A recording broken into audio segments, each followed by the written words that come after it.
Today, we're going to take a hike and talk about some of the advantages and disadvantages of being your own boss, an indie game developer.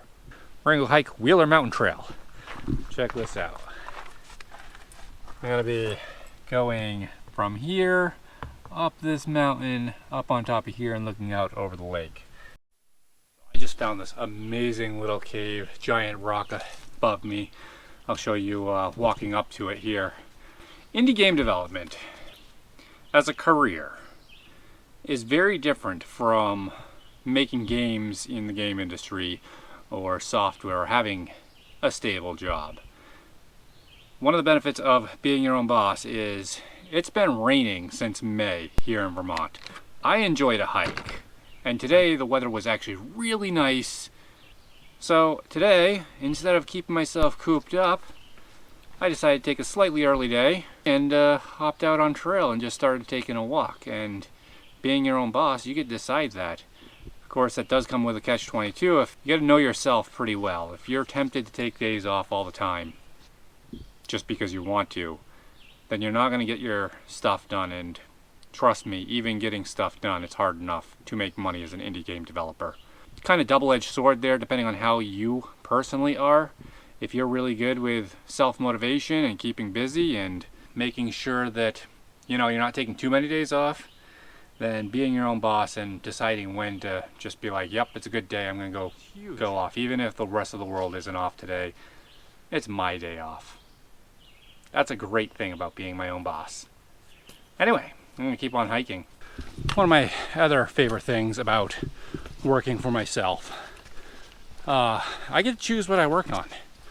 Now, obviously there's a lot of stuff that I have to do that I don't really want to do, like marketing. The thing that's helped me a little bit in dealing with things I don't want to do, at least when it comes to marketing, people want to play my game. Like, I have actually seen people play Accelerate and really enjoy it. Like, have an absolute blast playing my game. And I gotta remind myself, they will not have fun unless they know about the game, and that's where marketing comes in. We're coming up to one of the first viewpoints of this trail, which is actually going to show exactly where we're trying to go. That's Wheeler Mountain, one of my favorite hikes.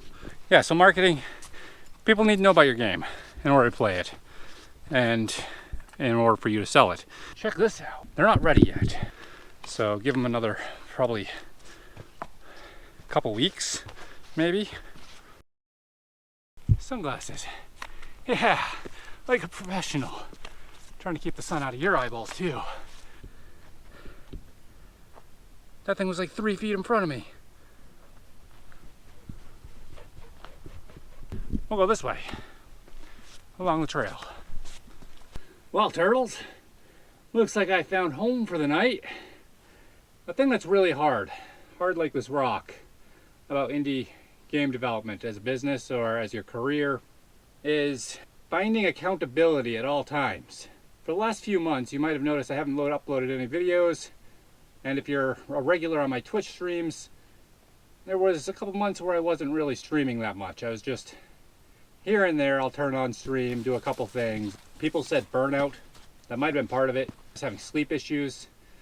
I'd stay up until like 3 in the morning, just could not get to sleep. And often I'd wake up at 10 or even noon, and it was just like a vicious cycle. There's a little bit of, I didn't know what project to work on. I still don't know what project to work on. And that's kind of the point. Like, you don't always know what to work on, but when you are your own boss, you have to keep moving. And it was a real struggle because I didn't know what to work on. I didn't want to commit to anything. Like, there was a lot of ideas I had that I wanted to work on, but none of them felt good for business decisions. They just felt like things I wanted to do. I'm living off my savings for the most part. There are people that are chipping in through my stream, or every now and then I get a trickle of sales for Accelerate and the rest of that series. So I need to make my wise choices, because if I just do things willy-nilly, I'm gonna just burn through my money and it's not gonna be smart. But if we can, I don't know, I think I was trying to optimize too much, because being my own boss, yes, I get to make the decisions, and for the most part, that's awesome. If I want to abandon a project because I think it's the right call, I get to make the call. I do bounce some ideas off some people, right? But at the end of the day, it's my responsibility to make the right calls. And if it's your responsibility to make the right calls, that's a lot of pressure. Because when those calls fail, it is your fault. Personally, I find that a good thing. I'd prefer things be my fault than someone else's. But with the Accelerate to the Tropics this is, I think I got too caught up in the expectations that it would actually go somewhere. It was absolutely my best creation so far, but I guess the Accelerate line has been done, right? Like the gimmick of racing around with an egg on top of your head is out there already, and bringing it to a motorcycle, which was absolutely different physics, the tropical environment, something about it just didn't ring. Those were my decisions, and it was hard to pick myself back up.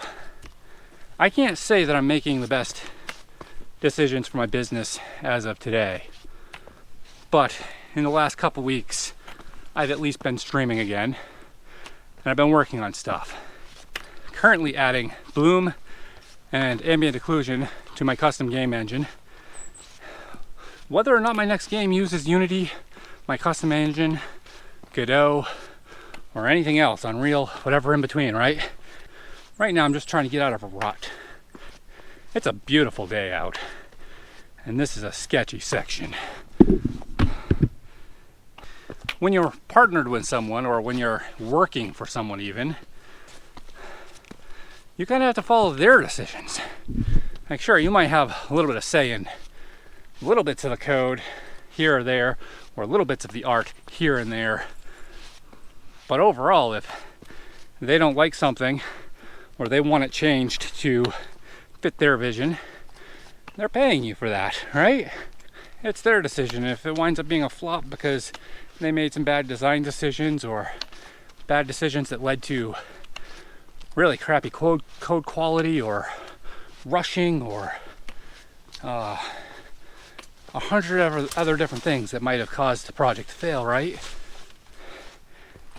You feel kind of helpless. You might even see it coming, but you might not be able to convince them. That's the great thing about being your boss.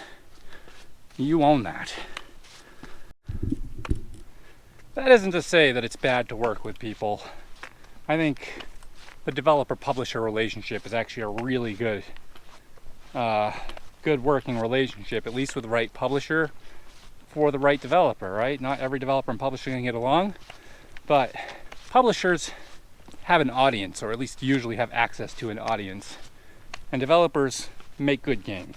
Developers don't necessarily have big audiences, and publishers don't necessarily have all the skills to make good games. So the two kind of work together very well, at least in a lot of situations, right? Like, that's why I pitched my game to publishers a while ago, Turbo Boom. I didn't exactly have plans to finish it within a very short period like I have with Accelerate. Accelerate's always been like it's always been rapid. And if I was trying to work with a publisher, no publisher is really going to want to work on that type of schedule. 3 months is unlikely to hit everything that the publisher is going to ask for, because they're going to want certain things too. This is what I'm saying. Like, you're going to compromise from time to time. It's going to happen. Even as a solo indie dev trying to make games and probably working with a publisher, there's going to be compromises from time to time in my adventure. It still winds up kind of being my choice to start working with them in the first place. And that is why I pitch my game to publishers. And you can watch more about that process here. If you guys enjoyed what you saw, please give it a thumbs up, like and subscribe, all that good stuff. Share the video with others. Leave a comment below. I think Outside Game Dev could be a regular series here, where I take you out to the beach, on a hike, out fishing, or I don't know, just go outside and talk some game development tips and techniques. Until later, turtles, have a good one. Enjoy.